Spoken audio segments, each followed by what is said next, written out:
Madam నాకి నిన్న మొన్నటి వరకు చాలా బాధ అనిపించింది మేడం. ఎందుకంటే నాటక రంగం ఏమైపోతుందా అని బాధతో ఉన్నటువంటి పరిస్థితుల్లో కేసీఆర్ గారు, జగన్మోహన్ రెడ్డి గారు నాటక రంగం ఇంకా బతికే ఉంది, ఎక్కడికి పోలేదు, మీరెవరు కూడా బాధపడాల్సిన పని లేదని నిరూపించారు నిన్న.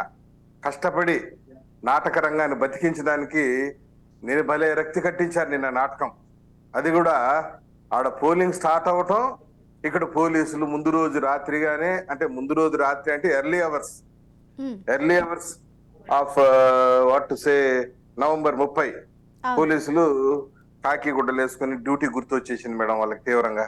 పోయి వెంటనే 13 గేటు దగ్గర పెద్ద రభస చేసి రచ్చ చేసి కేసీఆర్ గారు 5 సంవత్సరాలు ఫామ్ హౌస్ లో పీకల దాకా తాగి నిద్రపోయి ఉన్నటువంటి నవంబర్ 30 తేదీకి కృష్ణా జలాల పైన ఇది వచ్చేసింది అనమాట. ఆయన హ్మ్. ఒరే దీనిపైన ఏదో చేయాలి, లేకుంటే మనం తెలంగాణ ప్రజలకి అన్యాయం జరిగిపోతుందని చెప్పి ఆయన తక్కువ మేలుకోవటం.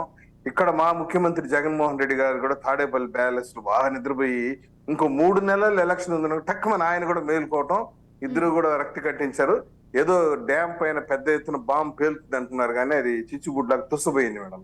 హ్మ్. నేను ఒకటే చెప్పేది ఏంటంటే, ఇప్పుడు మీరు అన్నారు కదా చంద్రబాబు నాయుడు గారు ఏది చేయలేకపోయారు కృష్ణా హ్మ్. జలాల పంపిణీకి సంబంధించి. అవును. ఓకే, పక్కన పెడదాం. హ్మ్.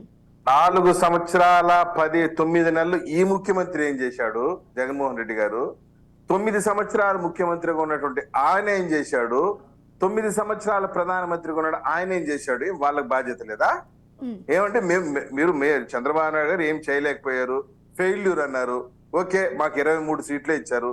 151 సీట్లతో ట్రంపింగ్ మెజారిటీతో కూర్చున్నాడు కదా ఆయన. ఆ? పైగా ఈయన పోయి ఆయన ఇంటికి పోయేసి బిర్యానీ కూడా తిన్నాడు కదా మా ముఖ్యమంత్రి జగన్మోహన్ రెడ్డి గారు. బిర్యానీ తిన్నాడు, సాలవ కప్పినాడు.